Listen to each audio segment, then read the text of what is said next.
Well, today I have a very special guest with us. His name is Mickey Pascarella, and he is a master coach. What do I mean by that?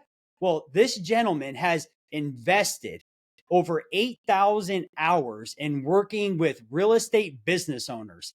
So you talk about those that are on the front line in their business. Mickey is their right hand man, the strategic partner in their business. Not only that, he's learned from one of the very best in our industry named Gary Keller. So today we're in for a real treat because we're going to unpack some of the lessons that he's learned. And today I really want to dive into the question, how does one show up coachable? Because someone could hire you, Mickey, and yet how they choose to show up, somebody that's ready for life change can completely change or enhance the trajectory of their life. And another person could say, you know what? I don't know. I didn't really get my money's worth. I'm not too sure. And we know as coaches that has everything to do with the attitude and the posture of the person receiving the coaching, and oftentimes not so much with the coach. So Mickey, thank you for joining us, man. Oh, my pleasure. I'm thrilled to be here. Thank you for the DM a couple weeks ago. Hey, there we go. Absolutely. And I've been following you on social media. I love your engagement. At the very end of this, I'm going to share where you could track Mickey down on YouTube because you're going to want to check out his channel. However, before we share where people could find you, Mickey, let's dive in and unpack. Let me ask you this: how do you know when somebody is coachable? What's like step number one to be coachable? So here's sometimes to find out how to be coachable, you find out how to not be coachable, right? And so one of the things that we look for, that I look for someone who, look, everyone can be coachable, right? It's not a light switch. It's not black or white. Yet when I'm looking for someone who I really love to coach, which is they know there's a lot out there to accomplish and they're going to get there, right? That's the kind of person that I really get charged up in coaching. That person's got it really clear about what this is all about, which is most realtors get involved in real estate for two reasons. They love houses and they want to work for themselves or be their own boss, right? And both of those are fine if that's where you are, yet those aren't the two characteristics that lead to the type of accomplishment trajectory that I love to coach to, right? And so essentially, if you've gotten a real estate license to escape accountability, right? To escape best practices, to escape a set of models and systems and a commitment to goals on a daily, weekly, monthly, and annual basis, then I'm the wrong coach for you. And this is going to be a really hard industry because some of the things that make corporate America so successful are the very things I just talked about. And if you're running to escape all of those, it's going to be a slippery uphill slope. Hey, you mentioned accountability, Mickey. Would you unpack what accountability means to you? So in a coaching relationship, first of all, from an accountability perspective, you've got to be in agreement about what you intend to be accountable to. And it's the coaching client whose job it is to commit and agree to what they want to be accountable to. And then my job is to just remind them about what they said they wanted to be accountable to. And if something got in the way from week to week between calls or between text messages, I just help them shine a light on what happened and how to get to different the next time it happens. Right. So it's not my accountability, right? This is where the boss thing really runs out, which is I was always a pretty lousy employee, right? I never really wanted someone else to tell me what to do on a daily basis. It didn't inspire me.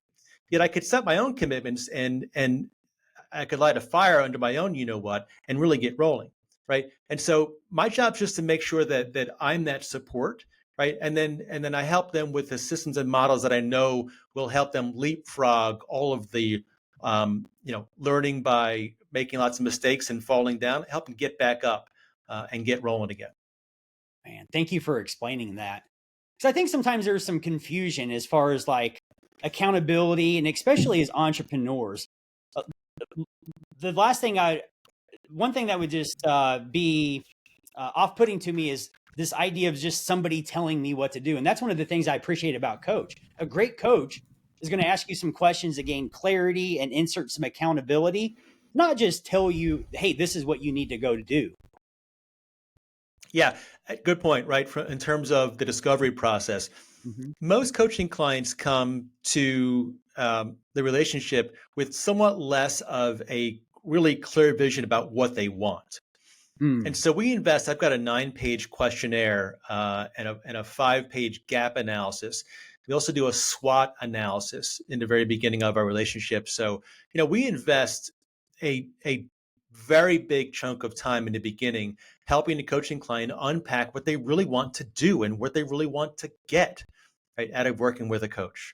And only when we are really clear about what they want to do and by when can we really begin to unpack and put a model together where they're achieving those results and it makes sense and they begin to get momentum. But they got to know what they want to do first. Otherwise, I'm just the boss, and that's terrible. And clarity is a big part of that. Just answering the question, what is it you want? What is it you desire? Do you have 2 or 3 of your favorite questions that are top of mind in case there's somebody out there right now seeking clarity? And these would be questions that are your go-tos to help people really gain clarity about what they truly desire. I'll tell you what I do, right? So one of the required reading when you first start working with me is you got to pick up this book. Right? Here we go. Right. And the reason we do that is that on page 114, I've got it memorized, are the 7 circles. Yep. Right. And so we simply put together, I'm not going to read it to you, but we simply put together the 7 categories of life. And then we do a gap analysis, which is here's where you are today. So for example, take health, right? Let's be real. Right now, I'm 56 years old, and I weigh 171 pounds, and some days I don't feel optimally healthy, and I miss the days where the gym was something that inspired me. Sometimes the gym feels like it's a chore, and so when I do my gap analysis for this year versus the 12 months, I'm real specific about here's how many races I want to run. Here's how strong I intend to be by December 31st, right? Here are the clothes I intend to fit into, and when I bought those clothes, and what I look like when I fit into those types of clothes.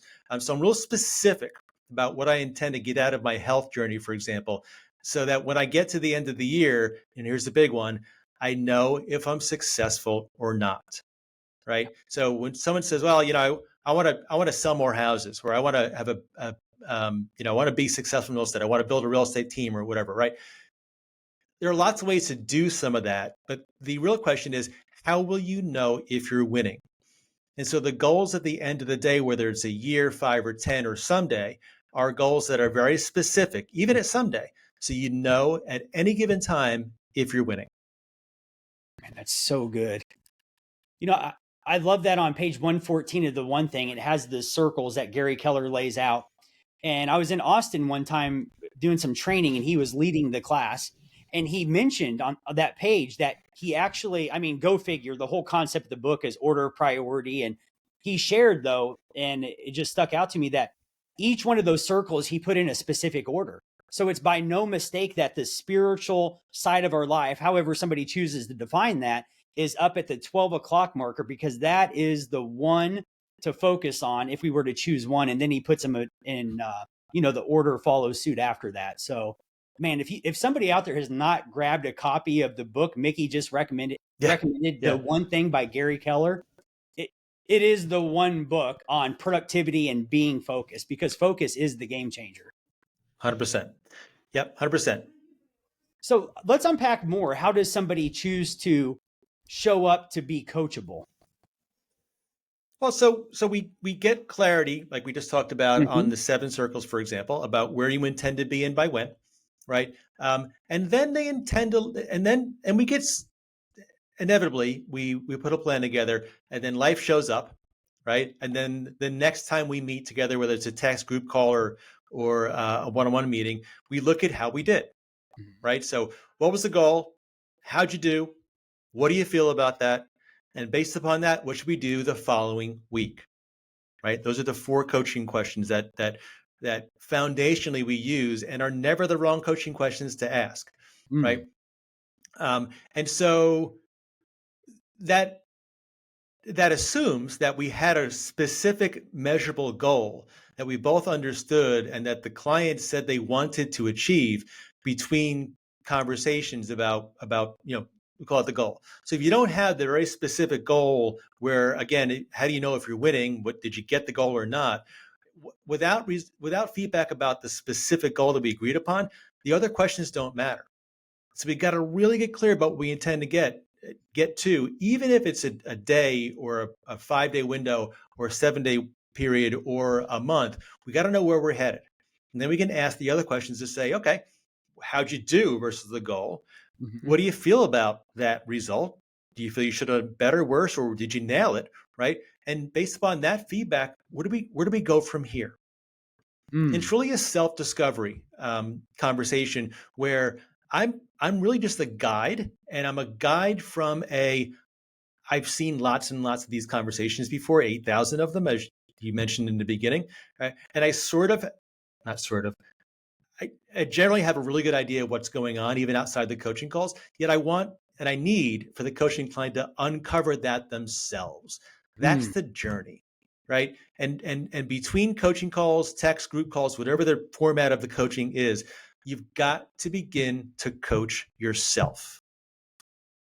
And so a big piece of what we teach is, or what I coach to, is leadership, which is simply teaching people how to think so that they can get what they want when they want to get it. And What's if it? I can do that, teach them to think versus giving them a spreadsheet or making them accountable to something, or did you get your contacts done today? And what's up with that type of conversation? Those coaching clients come to each call really excited and a little scared about the additional accountability. Mm. So for you, it sounds like it's important to help people increase their leadership capacity by teaching them to think, not just telling them what to think. Is that why the self discovery portion of your coaching is so important to you? So that, we're not going to work together probably, right? Mhm. I love most of my coaching clients, but you won't need me forever. If you need me forever in the same capacity that we came together with, I'm not doing the job, because it means Mm. you're probably not growing, right? Wow. And so I want you to outgrow your current position as quickly as possible. And the only way to do that is to begin to learn leadership from a leading myself, or the coaching client self, perspective. That's all that matters. It looks a lot of different ways to a lot of different people, and it's fine. You've got to learn to lead yourself. Man, that's so good. Now I'm thinking all leadership starts with self leadership. Yeah, yeah, So how 100%. do like if somebody out there is listening, they're like, man, what you're saying, Mickey, what you're saying is resonating with me. Give me a step or two that I could take practically to better lead myself. What would you say to that person? I would suggest that they do it for one day, right? Mm. And so they sit on Sunday night and they have a conversation about what they would do on a given Monday. Let's just say before 12 o'clock, right? That would show that their calendar would show that they're a person with intentionality, Mm. right? And so I'm going to copy yours. I don't know it, but I bet I know it pretty closely. Which is, I'm up at 5, right? For you, I'm meditating, praying, right? Doing that thing. You're probably journaling some. There's some type of Right. exercise, right? Yes. You're with the family. You're kissing, tickling, laughing a little bit, and then you're getting down to business. I'm doing my scripts and role plays. I'm talking about. I'm knowledgeable about what I've got to do on today, my commitments, what I said I would do. I'm getting the kids off to school. I've given my wife my commitment that I'm going to get it done today, and when we get home, we're going to have dinner together. And so we've set up what we would call the perfect day, right? Mm. And you'd be amazed about how much you can accomplish if you just set up a set of time blocks just for one day with intentionality around doing so. That's where you start. Most people wake up by default, right? And you've seen it. You and I work in real estate. You've seen it in the market centers. You come in, it's 10:30. People are just beginning to kind of roll in, and they're just getting their coffee, and they're just getting their phone recharged from scrolling all morning, right? It's that really simple yet challenging switch from a reactionary lifestyle, right? A life by default, not by design. Mm-hmm. Get intentional about one day and see what you can accomplish. So step number one, get intentional about one day. Start today by picking tomorrow and getting intentional there. Yep. Anything else you'd like to elaborate on living a life of intention and a life by design, and instead of a life by default where we just respond and take the days as they come? Yeah. So one of the things so entrepreneurs, right? We're all entrepreneurs, unless we're working a job, and even if you work a job, you may have that spirit for sure. Yet if you work for yourself, you literally are an entrepreneur. Mm-hmm. And the trick is to do the things to copy the things that are in corporate America, which makes corporate America professionals really successful. Bring them over to our side and copy some of those. And what you'll find is that you got to make peace with the boredom of success, right? So for a real estate professional, whether you're by yourself and you just sell 15 houses this year, or you've built a team and you just sell 2,000 houses this year, right? It starts when you're in the office and you're now at your work day, right? It starts with making your contacts with the folks that really only you can talk to. And here's what I mean by that. So if you're a beginning real estate professional, right? I'm texting back, I'm calling back, I'm DMing the people that I saw this weekend or from Thursday, Friday that I think are most likely to either be buying or selling or investing in real estate, and I'm adding value. Here's today's rates. Here's the inventory. Here's what I think about the kitchen remodel you asked me about, right? I'm answering those questions and servicing those people in my pipeline. I've got a team of 2,000 people, right? I'm in contact in the DMs and the calls or Zooms or whatever with other industry leaders. Right? I'm setting up speaking engagements, or at least engaging for the content for them. I'm DMing the 10 top producers in my region to encourage them to have a conversation about potentially partnering up, either in a brokerage or a mortgage company or an investment or whatever, right? Only the conversations that you can have at that point in time at your level.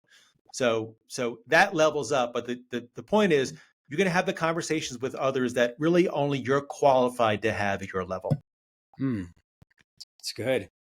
What are the top people in the real estate industry right now that are in a sales role? What are they focusing on? Because right now, at least in the Midwest, we're in a shifting real estate market. Yeah. So we like these markets from a coaching perspective because they're a skills-based market, right? Yes. 5 years ago, it was all you could do. I had a coaching client in North Carolina where they would go into a weekend, and the only thing they could do from open to close, right, sun up to sun down, even after, was keep up with the amount of offers coming in on their inventory, right, on their listings.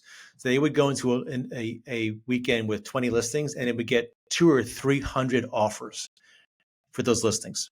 And so in markets like that, all you can do is keep up with the work involved in the number of transactions. Excuse me. In today's market, it's a skills-based market where both buyers and sellers have got questions, right? Is this the right time for me to even try to sell this house? Should I look at making this upgrade in terms of getting a bigger house, or should I just stay put, right? Where are rates going to be in 3 years, and should I just hang on, and is it going to get way better, right? What are tax laws going to be? What are the tariffs going to do to my job, right? I may not have a job if tariffs get as wacky as some of the reports that I'm reading, right? So we've got to be in this market way more than some others, the local real estate economist of choice. We've got to be able to anticipate the questions that our buyers, sellers, or investors have. We've got to have the answers that we don't need, that they need to get done what they want to get done in a time frame they want to get it done in. And that's the job. And that requires real skill. Yeah, that's that skill set part. And we know from the book Shift, where it talks about in a shifting market, the skill based, the people that have those that have a skill. Gary talks about the tide, right? It goes down and it reveals. Oh, an up market conceals and a down market reveals. Yeah. I love it. Yeah, you got me circling back to Shift now. Well, okay. It's never a wrong time to go back to Shift. Yeah, I'll summarize. Sorry to cut you off. I'll summarize one of the quotes that I think is most impactful, which is, when the market's going up, when prices are going up, people are afraid to miss out. Hmm. When prices begin to go back down, people are afraid to go down with the ship. And so when the market shifts, where it's all about us managing the wild expectations, good and bad, and just tons of heavy emotion around making the wrong decision and potentially going down with the ship. Nobody wants that, right? The fact is, there are ways to navigate every market, and that the real estate is only a piece of the life cycle of the client you're working with. And so you've got to help them navigate the real estate market, whether it's going up, down, or flat, to make a great decision for longer term, what they really intend to do over their lifespan. And that's the job. That's good. What's your best piece of advice for somebody that just graduated real estate licensing school yesterday and today's day one of them launching their business? What would you say to them? I would say to burn the book that they got out of the class if they had a book, or if it was online, melt that PC. I'm kidding, of course. Sure. What I mean when I say that is that, and this is kind of a pet peeve of mine, you might have caught on to by my snarky first comment. Yeah, you're good. You know, the industry doesn't teach what we all need to know about the business, which is you eat what you kill, right? And the only way to eat what you kill is to serve people at a high level. And the only way to serve people at a high level is to have people to serve. And we call that a tribe. And so, this is a very unique time in exposure, right? In terms of exposure, before you had word of mouth, and you had newspapers, and then radio, and then TV, and now, of course, you've got social media, Google AdWords, and then social media at the highest level. And right now, social media is free. And so the power to get out there with $0 and build a tribe of people who listen to your message because it helps them get done what they want to get done. This may not happen again ever. And so the 1-2 punch is to realize that it's not about the laws of riparian rights and the legalese of a 17-page contract that's going to make a successful career. That's all foundational stuff. You have to have that, right? Don't come out of the licensing class that said, Mickey said, tear the book up, do what you want. It's not really what I said. Right. What I said is, after you get out of the class and get your license and you know the laws and know the policies, that you can build a business by building a tribe, and you build a tribe by giving people great service. And you got to figure out what the people you're going to serve need, and then give it to them over and over and over before they ask and before it makes you any money. If you can build a tribe like that, this will become to feel easy. And that's the goal. Well, you're dropping some gold for us today, Mickey. Thank you for that. My pleasure. My pleasure. Yeah, I one of the pet peeves that I got a bunch as I'm revealing is that you really have to serve, and you really have to most of us are generalists in real estate, right? We do the class, we get the license, we think we've done a lion's share of the work, wind up serving a couple of clients or not, and we realize why it's not so magically amazing. And we just forget to make the commitment to the boredom of success, right? And build a tribe one person at a time by building a database. And these days, that database is really leveraged and enhanced by using social media at a high level. Man, that's so good. How are you using social media right now? So I think it's video, man. I talked a little bit off air earlier, where I'm an old dog, man. I'm not going to hide, pretend that that's not the case. I was good with my newspapers. In fact, I still get a printed New York Times on the weekends because I like to hold the thing and not be on the screen 24/7. Yet, I think where it's going for at least a window of time is video, and I think that spot to be on video at the highest level is YouTube. Yeah. And so we're putting most of our effort these days into YouTube while being active on Facebook. We've got Facebook groups, Instagram, and LinkedIn.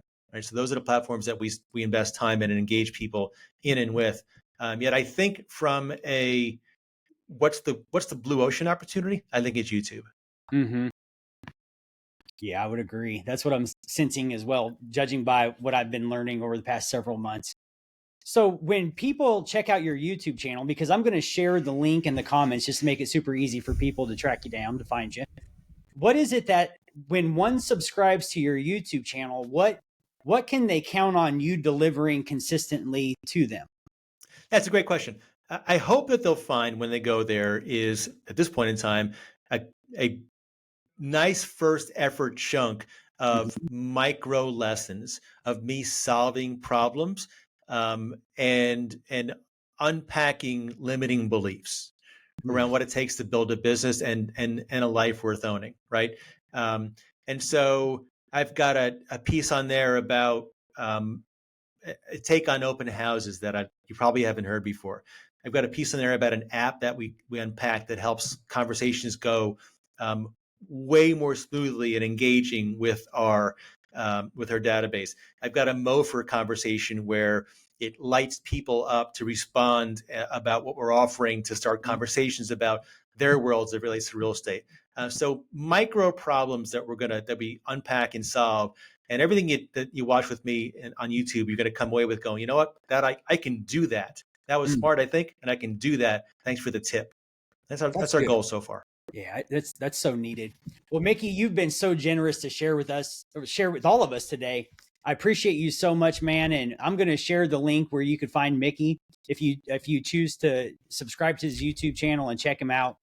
He's an incredible, man. He brings so much value, and thank you for the difference that you've made consistently. Like I've been seeing you consistently. What do I mean by that? Like not a decade, that'd be an exaggeration, but pretty dang close. That's how long our paths have crossed. And you're a man that is consistent. And that I appreciate about you, Mickey. Thank you for being here with us today, man. And I appreciate the effort and the opportunity. And I love what you're doing. And I hope you'll keep doing it at a higher level. Keep going. Thank you.